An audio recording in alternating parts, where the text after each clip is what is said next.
as being all crazy. Yeah. Like, this is as meaningful as the guy who the Joker blew up with a cell phone screaming about the voices in his head. And, it's like, he's just a crazy guy. And Morgan's like, God damn it. They clearly have a story to tell, but I don't know that it's that important at the moment. So Carol gives him 2 guns, one for Gabriel, one for Morgan from the armory. And Morgan's like, I'm MacGyver now. I don't need a gun. Yeah. And now Gabriel gets 2 guns. Yeah. Which has some possibilities. Yeah, for a guy who hasn't yet been trained on a machete, though, I'm a little Can you worried. imagine him with, like, Hot Fuzz style, like, hidden wrist launchers? He can walk out into a group of, let's say wolves. Yeah, as a priest. I'm unarmed, I can't, and then he just whips out and regulates. Yeah. Or here's what should happen. He should go into the armory, and him and what's-her-face in there should have a shootout. Like, they're both untrained. Olivia? Uh-huh. Oh, God. Both untrained. They both have weapons. We then are treated to a scene of Aaron and Rosita just going ham on these wolf guys. They're kicking ass. Morgan just looking around, completely unhappy that all of his morgalizing is going unheeded here. Yeah. He confronts these 5 wolves, and one of them, I think, is the guy who jumped him at his campsite back in last season. One of them is the travels of Morgan, the kind of leader here, the one who's, I guess, I don't know, blonde or reddish hair. Yeah, and he says, "You keep choosing this life, and you will die." And the guy says, "We didn't choose." And Morgan kind of gets him to back down by saying, "Look, I just got this broomstick, and I'm kicking your ass. Yeah. My friends have guns; they might show up anytime and shoot you." So the guy blows him kisses. Morgan lets him retreat with a gun. Yeah. So now we have wolves with a gun. A gun. Do you think they have more than... Because it was pointed out many times this episode that the wolves are unarmed. Well, ironically... For melee combat, they're well armed. Is Washington, D.C., Baltimore area, did it just... Like, they have so many guns and ammo that it just went off like the 4th of July in the first couple weeks of Zombie Apocalypse, and now they're just, like, fresh out? No ammo for any of their weapons, so they're like, fuck them, we don't need them. Yeah, they're just back to the Stone Age. I don't know.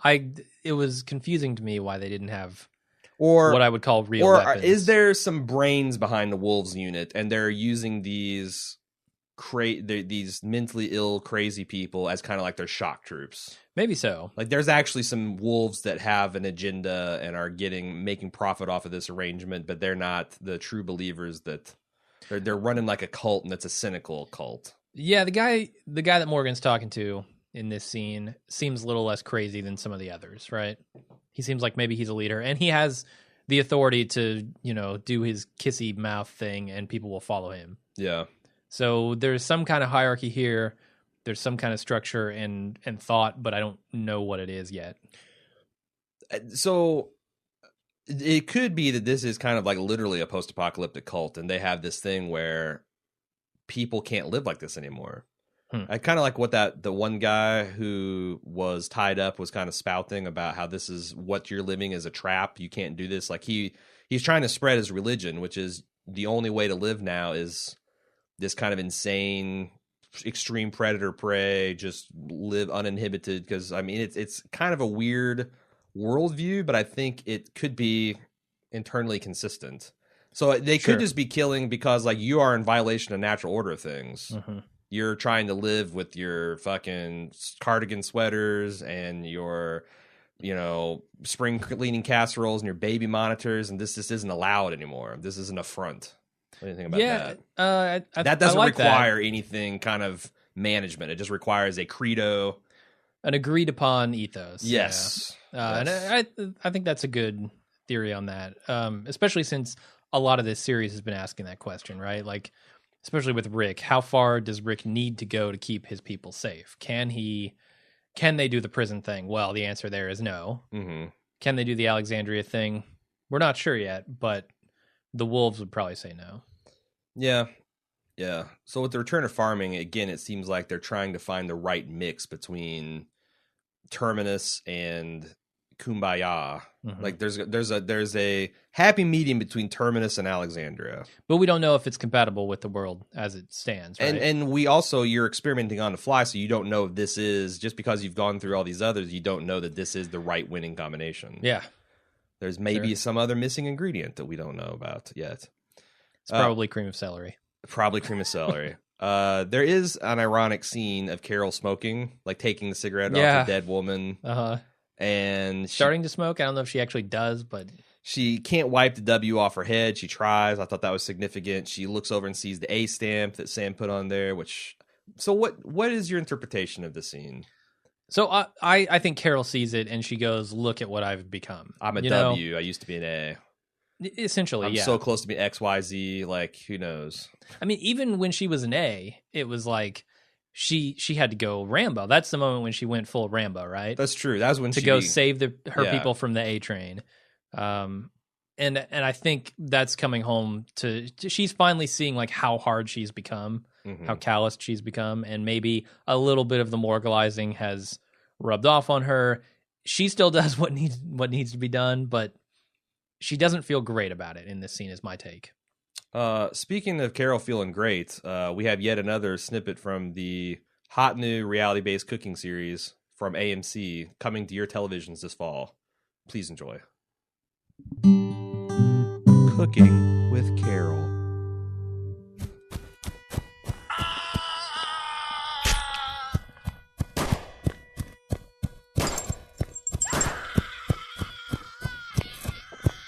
No, Carol, you can't just go around killing people. Shut the fuck up, Morgan.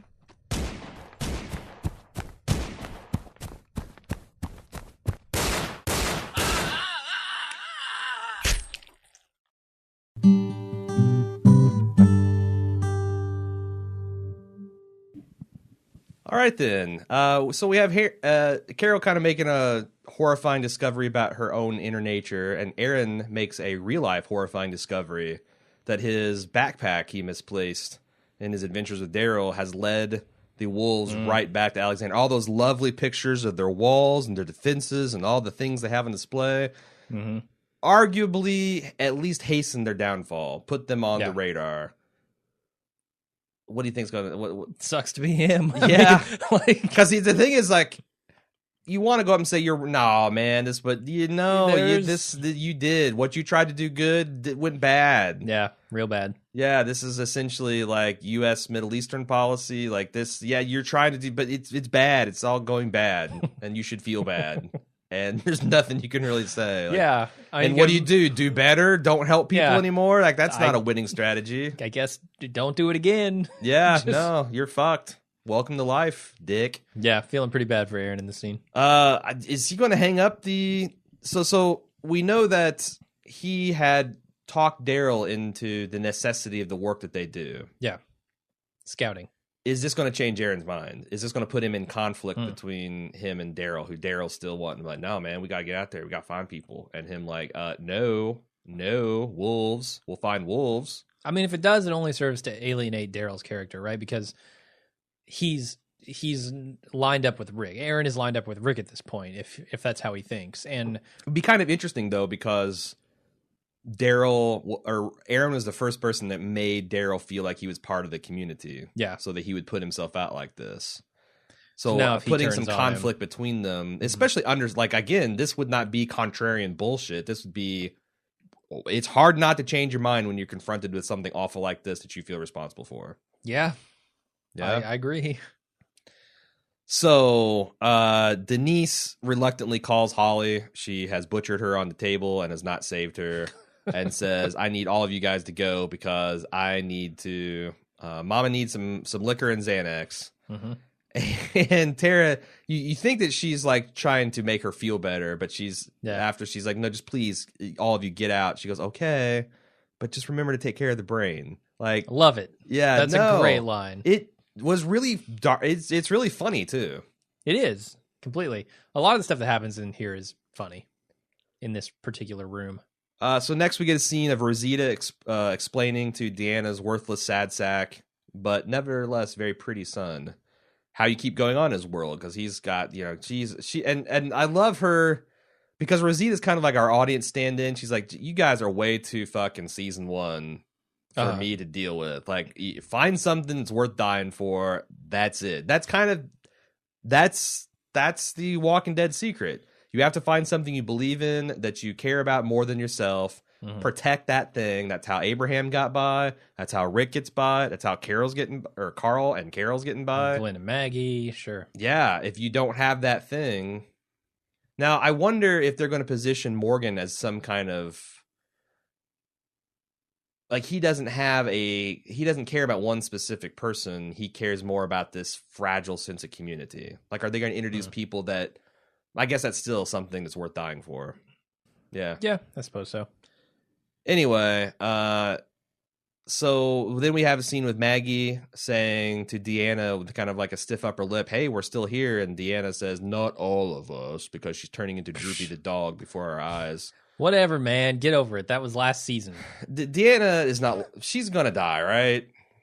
I don't know. She's starting to, I see the buzzard circling her character. I could still see her coming back from this and leading the group. If I don't see some fire in her belly in the next 2 or 3 episodes, then she's probably dead by then, because this routine can't continue to go on. Carl finds also, she's outside the wall. Let's remember where she is at this point, right? She's still outside the wall. So that's true. A giant walker herd comes ground by. Zero. Spencer's not going to do anything with that rifle. They're done. No, So even if he couldn't do it against 1,000 walkers. No.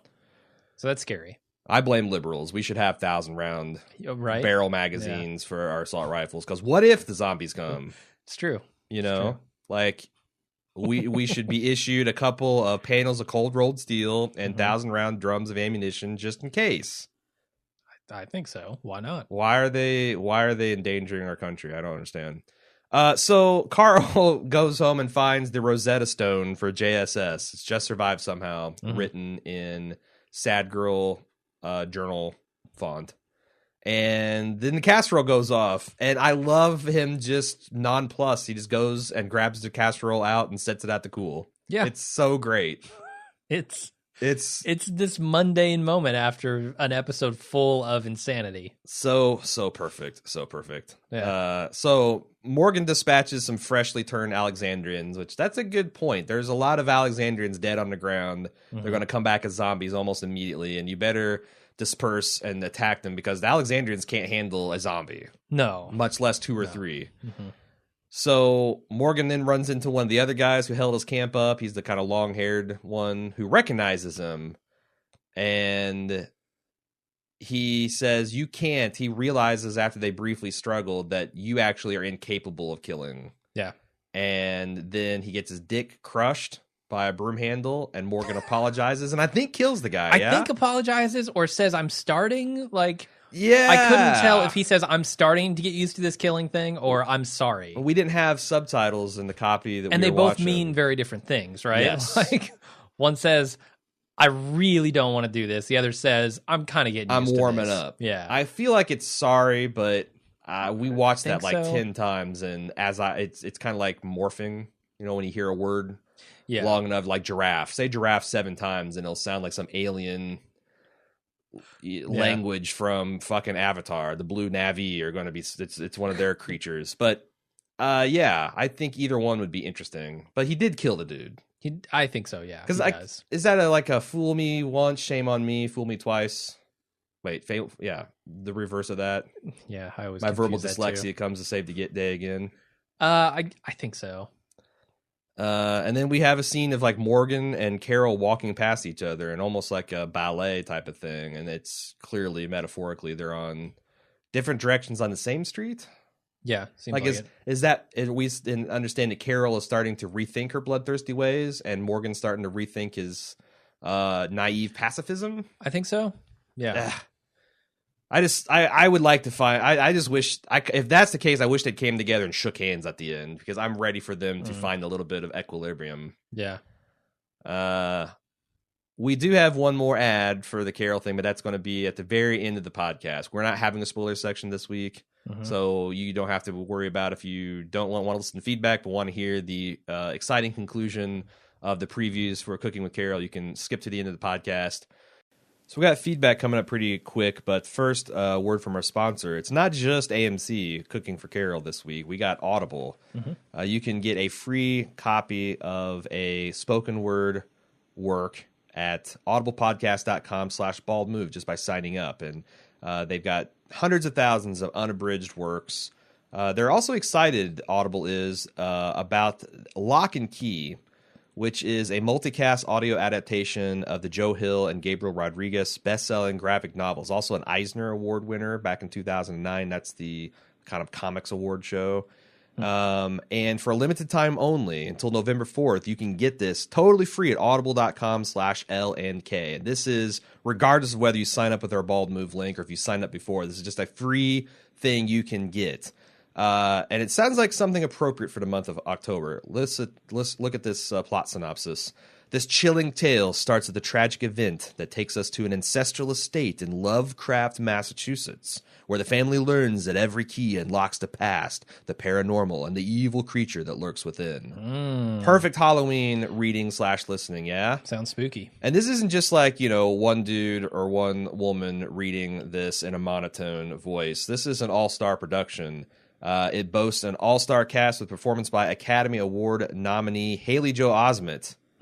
Okay. You know him. He's in spooky movies. He is. Ghosty movies. Golden Globe Award nominee Tatiana Maslany, Orphan Black fame, and Emmy Award winner Kate Mulgrew, who that name sounds familiar. She plays Deanna in this episode. In yeah, The Walking Dead. Yeah, of course. Okay, yeah. And no, she doesn't. Captain Janeway on Voyager. Yeah, there you go. Star Trek, and also she plays Red on Orange is the New Black. If you want a less dated cultural reference. But yeah, it's all-star cast. They're doing up an award-winning thing. And the thing is, it's free. Go to audible.com/LandK, LANDK. And you can sign up for audiblepodcast.com/baldmove and get essentially 2 free books. I just did. I just went and got this one for free. What are you reading? What are you listening to? This month I got Ready Player One on Audible. That's the one read by Will Wheaton? It is, yeah. So a couple of Star Trek books I remember this month. him talking about that on the Nerdist at some point. Yeah. When he first did that project. Yeah, looking forward to listening to that. It's like 15 hours. This Lock and Key thing is like 14 hours-ish. So nice long stuff. You save like $23 when you go get it for free. And I'm doing this. I'm kind of. I'm not reading anything new. I'm kind of in between books right now, so I'm going back and rereading the Patrick O'Brien series, and I'm on Post Captain, and I got the Audible copy of that, read by Patrick Tull. And the great thing about the Audible app, again, because I'm a legit fan, is like I find that some of the more dramatic readings are a little too slow for my taste. You can completely customize the playback speed.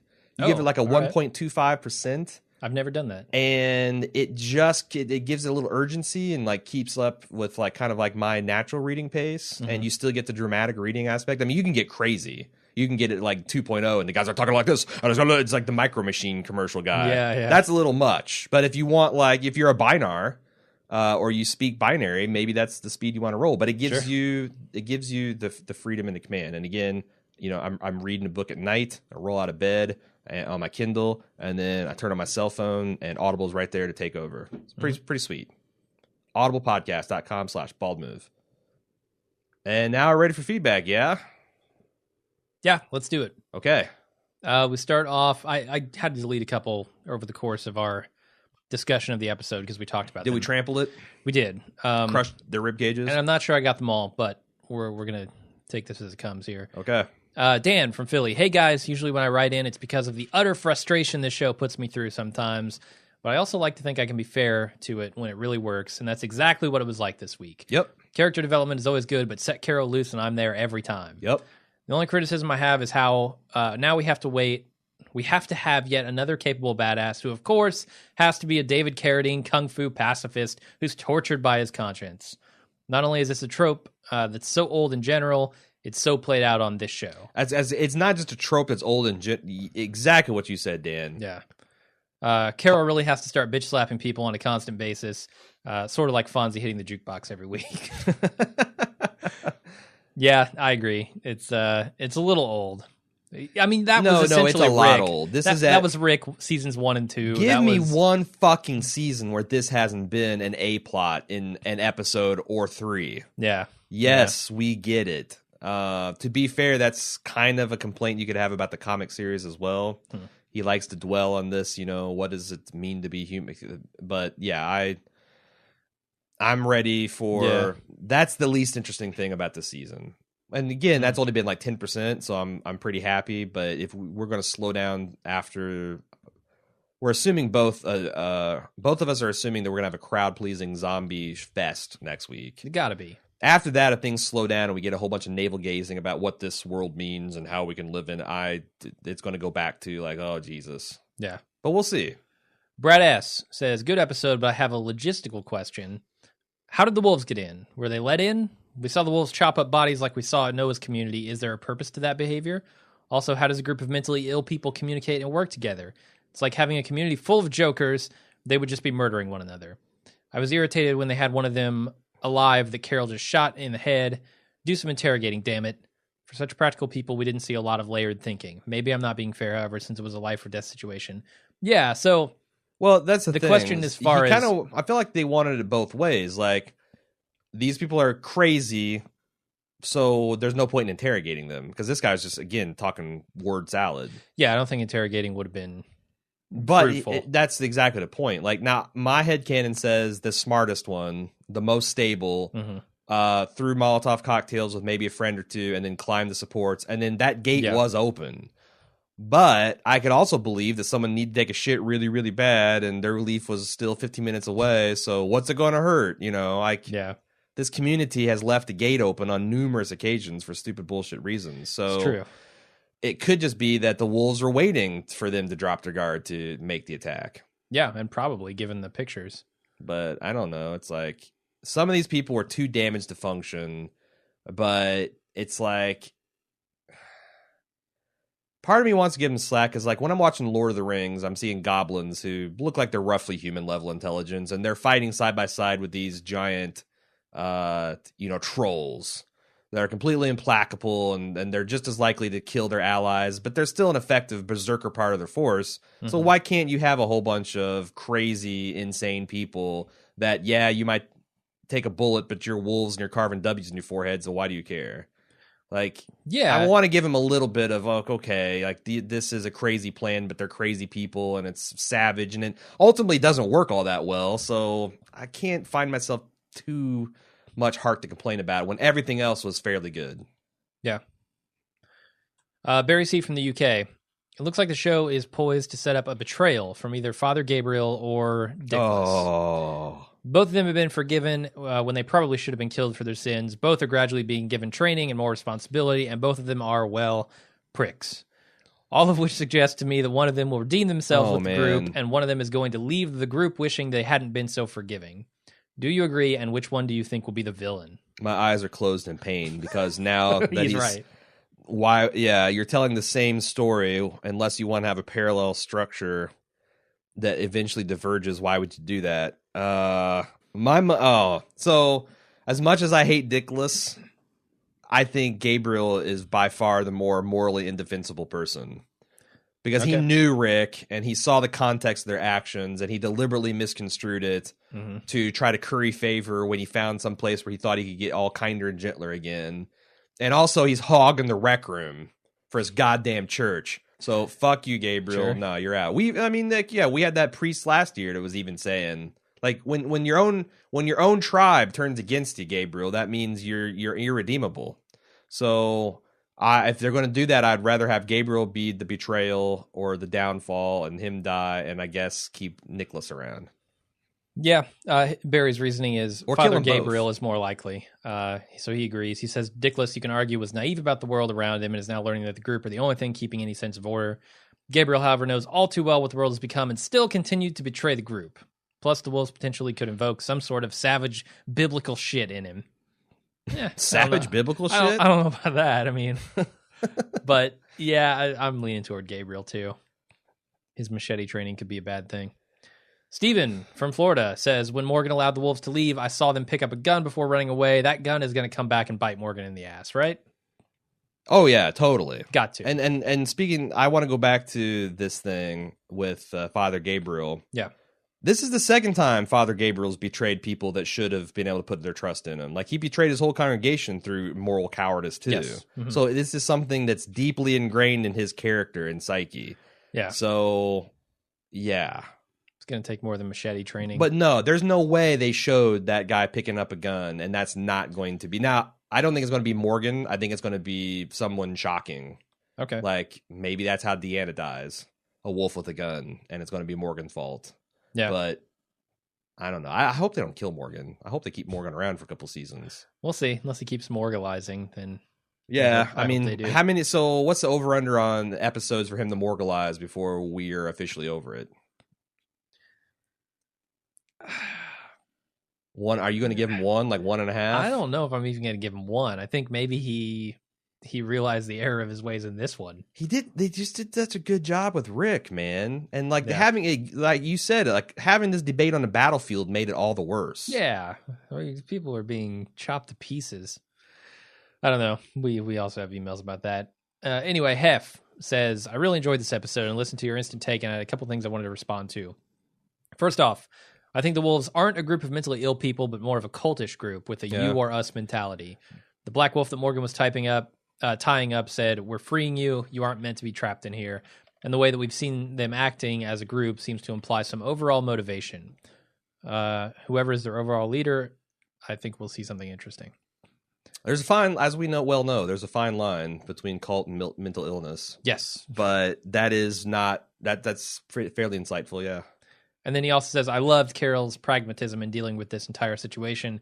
She killed every wolf she came across, including perfect use of a disguise, comforted and putting down the dying Alexandrian woman, and made securing the armory her first priority, which we didn't really talk about, but that was smart. Mm-hmm. Smart of her. She ignored the wolf who was attacking Gabriel, and I think it was a poignant message. Gabriel proved he isn't worthy or part of Rick's group, and the armory took precedence over saving him. Oh, totally. Yeah.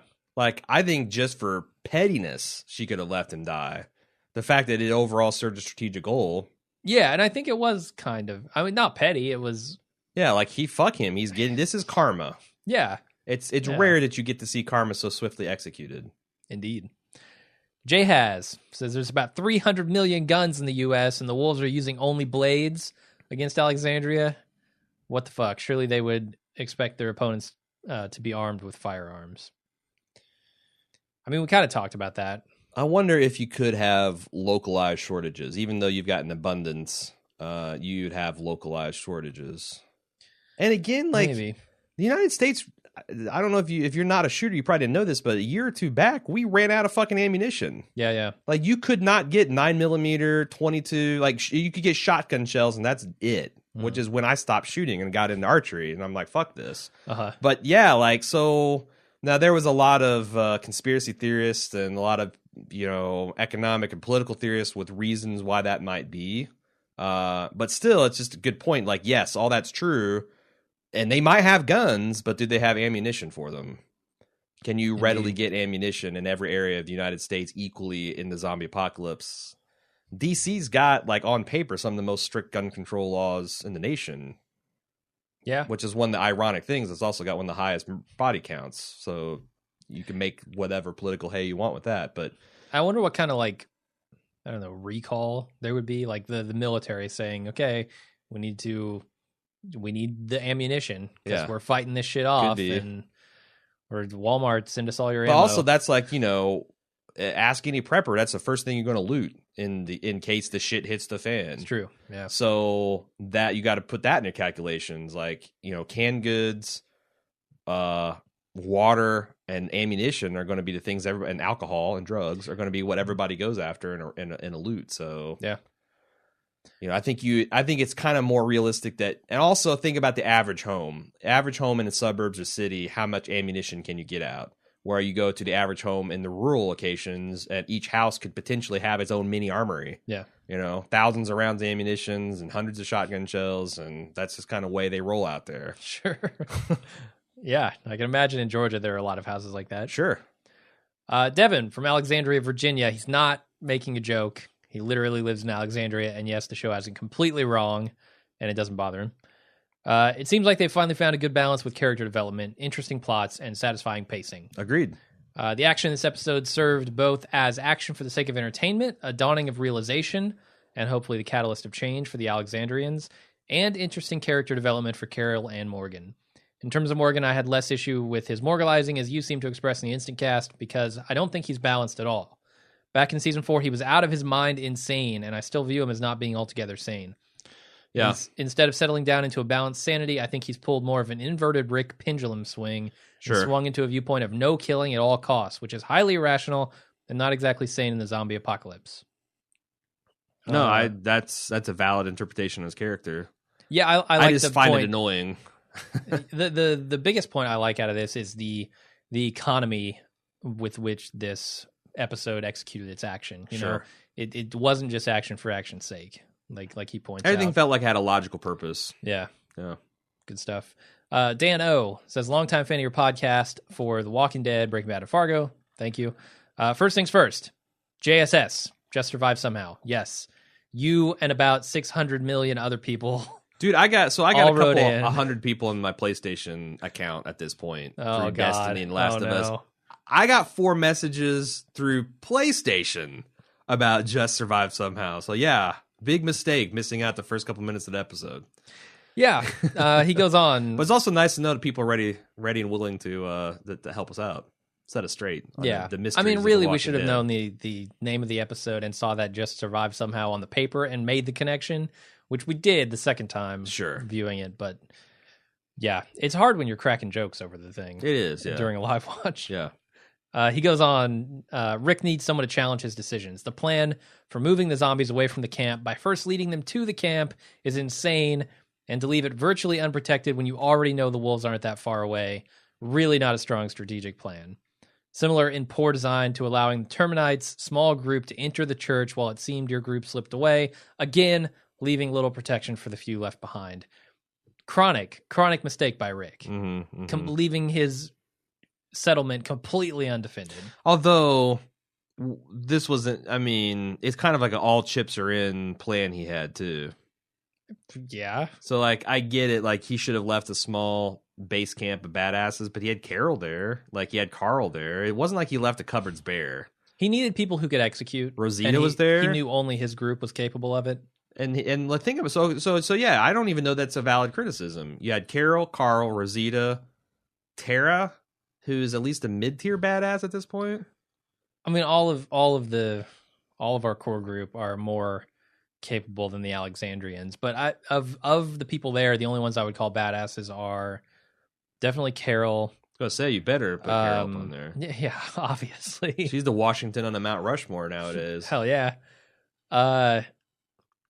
Who else is Carl? Obviously is a badass, Carl, sure. but Rosita, you got to give Rosita. Rosita kicks ass. I guess she does, and does we it just hot haven't and seen does much it in of it. hot pants. Come on. Not anymore. Well, Not yeah, anymore. she's wearing changed, sensible clothes now since she's found some. But we just haven't seen much of Rosita in action, you know. But so I don't think of her as a big badass. We know she's one of the last survivors of the Abraham group, which implies and the things. It does. And when we've seen her fight, she's been competent. So I don't. Yeah. Again, but Tara is too busy fist bumping. But when you got, I think Tara is at least baseline competent. Eugene's worthless. They're all baseline competent. Yeah. No, I mean even Eugene could probably at this point shoot something, but he can shoot a deuce and a half and blow it up. That's for sure. Yes, he can. Okay, so I disagree with the fact that Rick had a desperate plan. He needed all of his best people, and he still left Alexandria not bereft with Guardians. But almost. I mean, the sheer amount of badass that he takes with him. Plan. Do you half-ass the very sensitive lead all the thousands of zombies away from your community plan? No, but in theory, nobody's going to have to shoot in that plan, right? Like, leave some badass behind, some gun-toting badass, some armchair post-apocalyptic generalship. I think. Yeah, and bring a Rosita, bring a Tara. What am I saying? On this mission. It's that total bullshit. What the fuck, Rick? What do you think? What am I doing defending this asshole? What a dick. Moving on. John K. says, I see a theme between Rick and Morgan. Rick started out seeing the good in humanity. After the first season, Rick came upon Shoot Happy Morgan in season 4. Remember this? Yes. Clear is a great episode. Morgan was shooting humans and The Walking Dead. Since then, Rick became Morgan in Clear, and Morgan became Rick in Clear. Yin and yang. By the way, why does everybody take handguns but not the assault guns? Revolvers with 6 bullets versus 30 bullet rifles.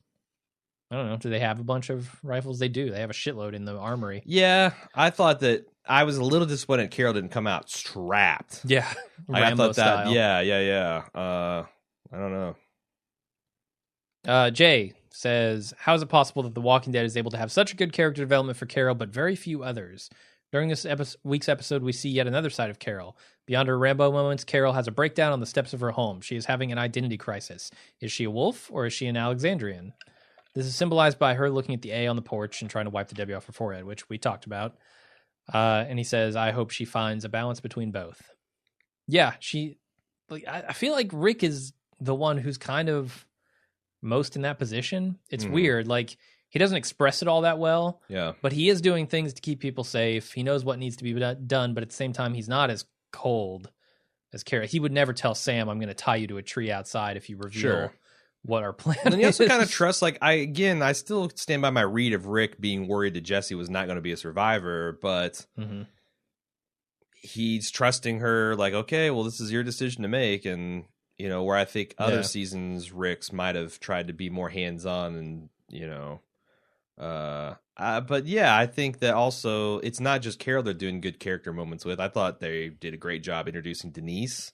I thought they continued to do really good work with like Tara, building the Tara and Eugene relationship, so that when one or the other inevitably dies, you'll actually have a genuine moment. That's great. Yeah. Carl, Enid, like that cold open was a really efficient way to tell us a lot about what we'd kind of guessed about her. So, and maybe it's a little bit over the top with the JSS stuff, but I thought this episode did a lot of things that they've desperately needed to do for a long time, and kind of almost behind the scenes without you even realizing it. Indeed. Stuff that's going to not just be entertaining now, but is going to set up moments they want to get to and they're finally getting the horses in front of the cart, instead of like, oh shit, we need to kill this person because reasons. Well, I guess we'll manufacture some emotion. There's some emotion being built behind all these characters now. I think so. And, you know, it's also being masked under this action, guys, which is great. Because while they're doing the world building here, they're also doing something visually interesting and something to kind of distract us from exactly what they're doing. Yes. Which I think is good. Yeah. So we just had an email from Jay. Now we got one from JJ. I don't know what's going on here. If the next email is JJJ, I'm out. Okay, it's not. Okay. JJ says, you probably noticed that we got 2 Chekhov's guns in this episode. The first one, when the wolf that got beat up by Morgan picked one up, and the second one at that timid lady barricade in the armory. Olivia, I think is her name. How long before we see either or both of those guns again? Do you think the armory lady will be waiting there in the next episode, gun drawn, and just shoot whoever comes in? I don't think so. I think that's something that pays off in an episode if they're going to do it. I thought so too, and I expected them to, honestly. I expected somebody to walk in there, either Carol or Morgan or JJ Sam. Says Morgan. Yeah. Especially with Morgan and his desire not to kill people, and then it would be ironic. Sure. I do think that the Morgan gun is definitely going to come back, and I'm leaning towards it not actually affecting Morgan, because that would be just straight up Alanis Morissette ironic. Yeah. But it's not going to be impactful, because the person that needed to learn the lesson, or it'd be like if someone else found Aaron's backpack after he died. Yeah. Like, okay, that's like, well, you dead dumbass. But if Morgan's mistake leads to someone else, like, probably maximum impact would be killing or shooting Carol. It doesn't teach Morgan anything, is what you're saying. Yes. If he dies. Yes. Like, if someone important gets impaired, like, it doesn't even have to be impaired. Like, if Carol gets shot again and maybe Denise has to save her, like, that's, although, man, they've gone to the Carol's in a coma well. And Carol bounces right back, man. She is. She gets shot, whatever. She gets ran over by a car and she's ready to go. Yeah. But no, I feel like it's going to endanger someone that Morgan's going to feel real bad about. Yeah. I'm with you. Heather says, I had a laugh out loud moment this episode. Carl tells Gabriel to come by around 3. We'll start with the machete training. And we cut to a scene of Carol watching some crazy dude fly at her neighbor and hack her up with a machete. And her first reaction was, oh my God, machete training went really badly. Until she realized it wasn't Gabriel. That was a surreal moment. To see that person, like, Carol's like, bitch, smoking. I thought that's what the moment was going to be. And then the guy come flying in with the machete. Pretty brutal. Chris E. says, I must have been one of the few that really didn't care for this episode. Had to put this in here for contrast. You got to tell the other side. And I'm a Walking Dead fanatic. I think it was just the inconsistencies that really bothered me. For instance, when Enid came to the house where Carl was while they were under attack. She just walked in like nothing was happening outside. She came to say goodbye in the middle of all of that. How'd the truck get to the wall? Were we supposed to believe that Diana's son, it's Deanna, by the way, son shot the driver and then the driver turned into a walker that fast? I think we are. Yeah. I think we are. I don't know that everybody was on the same page with his makeup, though, because I've seen Fresh Zombies, a shit ton of them. Well, actually less than I'd like in Fear the Walking Dead. This guy looked like he's 4, 5, 6 weeks to the bad. Indeed. So, but, you know, that harsh Georgia sun. Oh, shit, we're in the East Coast. That harsh Baltimorean sun. Yeah. It's rough out there. And as for this doctor, it's clearly set up for her to fail on this Alexandrian to later be redeemed by saving one of our heroes from some mortal injury. But that's like complaining that, like, meat and potato storytelling. Yeah. Which, by the way, this show has struggled with. So, like, if they can make a nice meat and potato stew out of Denise's character in 1 or 3 episodes, that I consider huge progress. So, like, you're not wrong that they've established basic morality play that you can now kind of, you know, plug in, but that's a huge improvement over some of the stuff they tried to do and failed. Yeah, I mean, if you're a fan of television and you've seen a lot of this stuff, I can imagine you get bored with that. Mm-hmm. But I don't know what to tell you. Also, there's something about this Denise. Like, what do you mean? I heard that she is a comic of like kind of like an up and coming comic, that she's a comic performer, and Sepinwall talked about like he knew who she was. Oh, this explains so much about our second viewing of this. I thought you were talking about Alana Masterson, Tara. When you said that. See, and when you said that she was pregnant, I thought you were making a crack about Denise, and I'm like, whoa. Alana Masterson was pregnant during the filming of this. So, okay, that straightens out so much. See, I cut off my hair to buy you a chain for your watch, and you sold your watch to buy me combs for my beautiful hair. Yeah. It's tragedy. Greek tragedy. He goes on. It also seems that Jesse may be Carol 2.0. Considering she was another abused wife who turned into a badass. That would be cool. The duo. That Carol, would be cool. Jesse duo. Salt and Pepper and Blondie. Back to back, firing guns in the air, sure. Yeah, that would be... I could totally get behind that. That's kind of like the best case scenario for what happened after True Detective Season 2. Yeah. Yep. All right, I'm all for that. All right, Alex K. There's your spinoff. Fuck the West Coast Walking Dead. Get Carol and Jesse. After they kill her kid, of course. Sure. But both of her kids. Both of them. Yeah. That's... Carol will get one of them. Yeah. So, Carl will get the other. Carol ties one to the tree, and then... Carl kills the other for hugging Enid or something. And then that frees them both up. All right, Alex K. This is a long email. I apologize because I had to do this hastily because there was so much fucking email this week. Taste it. Yeah, you're right. You weren't kidding. We get a lot of email on this show. Yes, we do. So some of it I didn't cut as well as I'd like to, and some of it I had to cut because I was in a hurry. Alex K says this episode was 90% amazing, 5% weird teenager dialogue, and 5% stink face. And he goes on to explain this.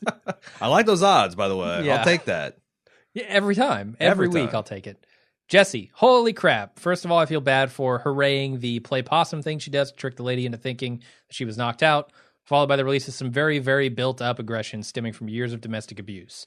However, her very weird dialogue with Ron about cutting his hair and talking to him was a little too real, like when HD shows you the pimples on a newscaster's face too real. Yeah, on the other hand, it was believable, but on the other hand, I think Ron is a terrible actor. Yeah, I don't think that kid's a great actor. Little community theater. And it was also the staging and the writing did not help that scene either. And the pacing, like, they felt like they were trying to go for natural people interrupting each other, but I don't know, like, either Ron was too late in his lines or Jesse was too early. It didn't feel... It felt very stagey. I thought so, too. Yep. He goes on, Deanna. She has mastered the art of stink face. If you are wondering where her boys get their cowardice from, look no farther, because the apple doesn't even fall from the tree here. Here, Mom, sit in this truck with that dead walker that I could have easily removed, and you'll be safe. No, she does give good stink face. She is. Sure. She's, like I said, she's going from Captain Janeway to Droopy Dog. All right. I guess I'll be safer outside the walls here. Maggie. We have some. So we have the other side of the Enid is a spy theory. He says, Enid, cold open was good. I appreciated the quick cuts and skipping the obvious, although I don't think they skipped the obvious. I don't agree with you there. This JSS thing, holy shit, they really harped on that. Glad we didn't have to do a whole episode on her backstory.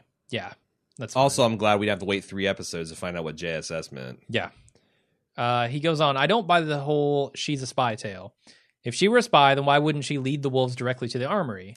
Yeah. But then you hear her say there are too many blind spots. That's how and Carl interrupts her. So maybe either way, her being a spy has zero benefit and makes zero sense. What does she have to gain from spying on the Alexandrians? Is she going back to be with the wolves? Why? Doesn't make sense and is dumb. So is JSS dumb. Yeah, I mean that's a fair point, right? Like if she has a life inside these walls, why would she be throwing that away to help the wolves attack? That's the thing. There's no motivation for her to side up with the wolves. Everything we know about her character says that she wouldn't stay with that dangerous a group of people. Yeah, I mean, well, so all we know about her character is from after she gets to Alexandria, right? Other than this brief moment of her parents getting eaten and her eating a turtle. So like if she's in there, I feel like doing her wolf thing, I feel like along the way she starts to feel guilty about it. I could see that.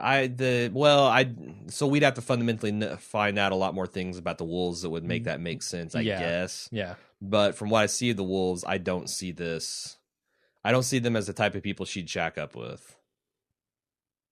From a pragmatic standpoint, as well as I don't think she's that kind of person. But I could. I mean, I could be survive surprised. somehow lends a little bit of that idea, right? Like it is. I'm going to do whatever I can, and these wolves are here, and they're going to help me. So, but also, I think so. I thought that the staging of her coming in with Carl was a little weird because you could plausibly say that maybe she didn't know that the wolves were attacking at that time. Mm-hmm. But I think it meant that she saw the wolves were attacking, and she's going to get out while the getting is good, and she consciously chose to stay behind with Carl, even though that wasn't the smartest thing she could do from a personal survival standpoint. So that shows, I think, that she has some kind of feelings for Carl. I think so. I think you're right about that. So the other way to look at it is she knows she's not going to be harmed in this attack because she's one of them, and therefore she walks in here so nonchalant, like I'm leaving with the wolves. And see, I'm not saying that you can't read that. I just don't see the motivation there. I don't think it's there yet, and also, it seems like that also weakens the case of them bringing Aaron's bag. Like, it feels like that is the thing, the breadcrumb that led them there. If they've had a person on the inside this whole time, that scene, why would they bring it? Why was that significant? So, and the other thing is like, yes, Walking Dead is a mess. How long ago did Enid get there, right? Do we know? It's before Carl. But no, we don't have a clear timeline of when she got there. It's got to be before Aaron lost his bag, because we saw him lose his bag. Oh yeah, and Daryl was already there, and everybody. Oh yeah, sure, yeah. So, I don't know. Mopik. I don't know how to pronounce this pseudonym. Says Carol finishing that lady who was sliced and kept screaming to death was exactly what Rick did to Carter, screaming on the road with the walkers. What do you think about that? Say that again. The way Carol knifes this woman in her brainstem was exactly the way that Rick put down Carter when he was screaming. Kind of like they're in the exact same position right there. And you got to think it's almost happening at the same time too, right? So I had a cynical view when we were doing the live watch. I'm like, oh, looks like Gimple and/or Nicotero saw a couple 80s action movies where, that's a quick, easy way to dispatch. Yeah. That's the new slit the throat or knife to the temple. It's, put the knife right there at the base of the skull and sever the spinal cord. So it could just be that's the rule of cool, and they accidentally stacked it up in 2 episodes. Because what are they trying to say? Rick and Carol are already kindred spirits. Yeah, they got the same execute. It could just be cool that these 2 similar things are happening in different places at the same time. Could be. I don't think it is. Maybe, but who knows? You're not wrong. Moba goes on. Now my biggest gripe, Morgan. The writer's got to be kidding me. People are being hacked to death, not captured, not knocked out, but brutally killed, ripped apart, and Morgan, with his Yoda moments, can't bring himself to kill. Really? Like, if they're looking at binoculars and seeing that these people just have wooden sticks and, knives, I could see him they don't even have guns. We don't have to slaughter them all. But as soon as they start killing folk, that goes out the window, man. I don't want to beat this Yeah. dead horse anymore, but they fucked up on Morgan this episode. Yeah. It was just a few of the emailers wrote in and said, "Hey, people are being brutally ripped apart here. It's not like these people showed any remorse. It's not to spare people that are hacking people to death. Yeah. It's not. It's not noble or heroic. Like, if you're mopping them up and you've got them kind of isolated and they can't do any more damage, sure. Although in this world, you could be forgiven just for killing them all. But if you want to start morgalizing, then fine. But the way they did everything, the action and everything, it just made Morgan look foolish. Yeah, I agree. Fleas says, I need to address a specific scene on this week's episode. There was one moment where I was instantly more excited and engaged than any other moment in this show ever. Oh. Tell me I wasn't the only person who perked up, and you were not the only person, who perked up in their seat when Morgan and his bow staff walked up to the big guy in the axe. Oh, yeah. I was laying down and I had to pause my TV for a second, sit up, and think to myself, fuck yeah, in anticipation of the greatest fight scene ever on TV. We were on the live watch, we were both like licking our the chops. And the only thing that stopped us from being outraged, from being deprived of that scene, was Bat Carol. Yeah. Like, they immediately said, here's something you thought was cool, or here's something cooler. But yeah, no, totally. Yeah. So, I mean, his point is, that was an awesome moment. They kind of undermined it, but in a cool way. They trumped it with Bat Carol. Bat Carol is the queen of hearts to the Morgan Bowstaff's Jack of Spades. Like, it's just a higher card. I agree. And then also you got Morgan taking on 5 dudes with Bowstaff later, which is kind of like... You did. For some reason, I didn't feel like that made up for it. Nah. I was looking forward to the epic one-on-one. It can, though. Like Tony Jaa, the Protector, when he wrecks 100 guys' arms and leg joints, that's actually as cool, if not cooler, than him beating up the 2 giant dudes. Yeah. Or the fire. I mean, so it's like sometimes quantity has its own quality. This and Inverdun. Kevin, why on earth are the braces for the sheet pile wall outside Alexandria and not inside? I'm sure you've probably discussed this on your show before, but I've only just noticed it during JSS. Yes, I wanted to, in case we didn't talk about how the wolves may have climbed up these supports, I wanted to bring this up. We did discuss this on the podcast last year when the walls were first introduced. We were openly scornful of this. And we got a lot of emails from architects and structural engineers telling us, no, if you're trying to protect from a force pushing on the outside supports are the way to go. They're actually better, depending on your foundation and all this stuff.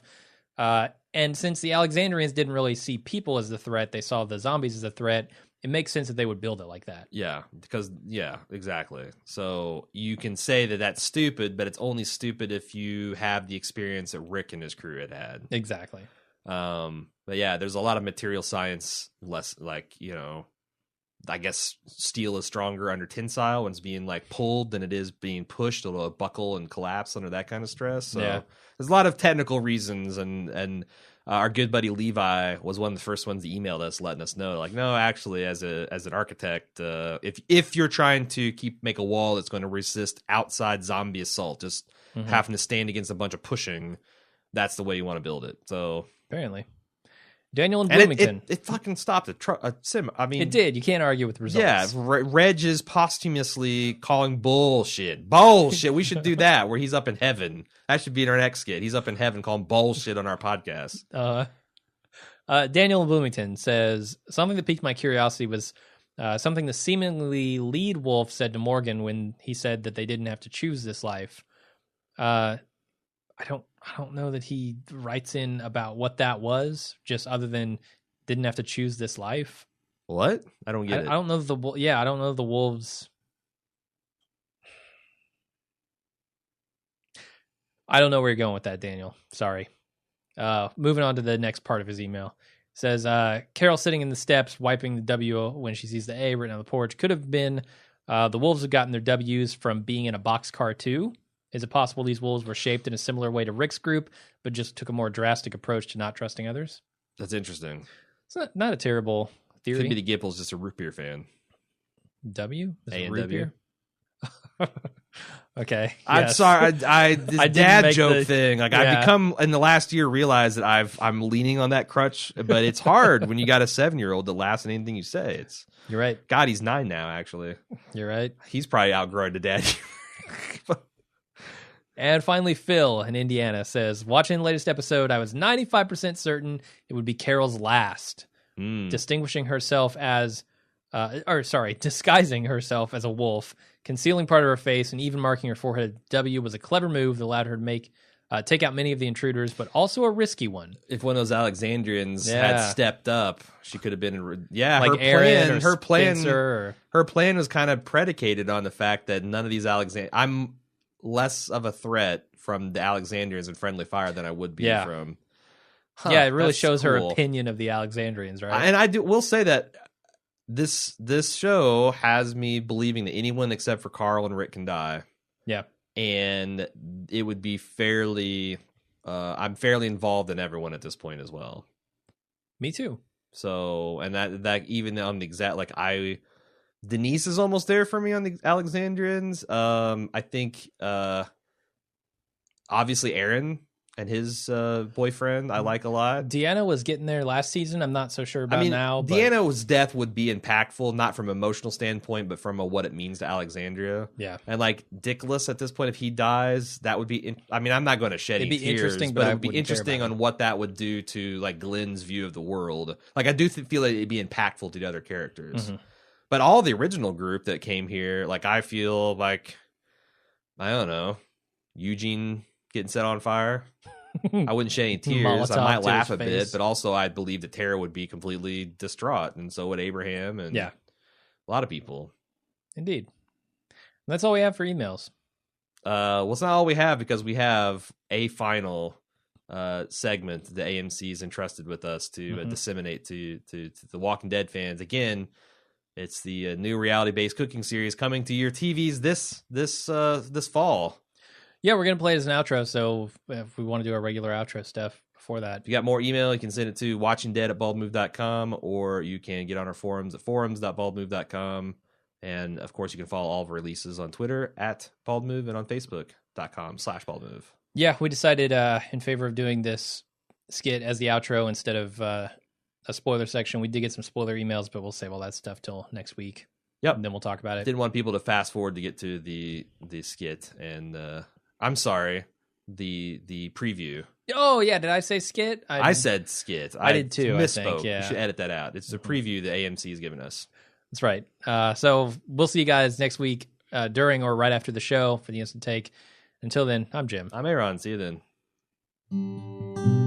Cooking with Carol. Whew. I don't know about you, but I'm starving, and this casserole is smelling like a burnt fucking mess. Sam, what did you do? I'm so sorry, Miss Carol, but I couldn't find the hot pads, and I burned my little fingers, and I couldn't figure out how to turn off the oven, and then I just... Oh, honey, don't fret. It's not a big deal. I'll make you some cookies. Would you like that? Uh-huh. Come over here and help me get the ingredients out of the pantry. Okay. Do you see the chocolate chips, sweetie? Yeah. Hand those to me. Now, can you reach the brown sugar? Uh-huh. That's a good boy. Now the flour. All right. Look at the flour, Sam. Join me next week and I'll show you the miracles you can work with raw turtle meat. Cooking with Carol.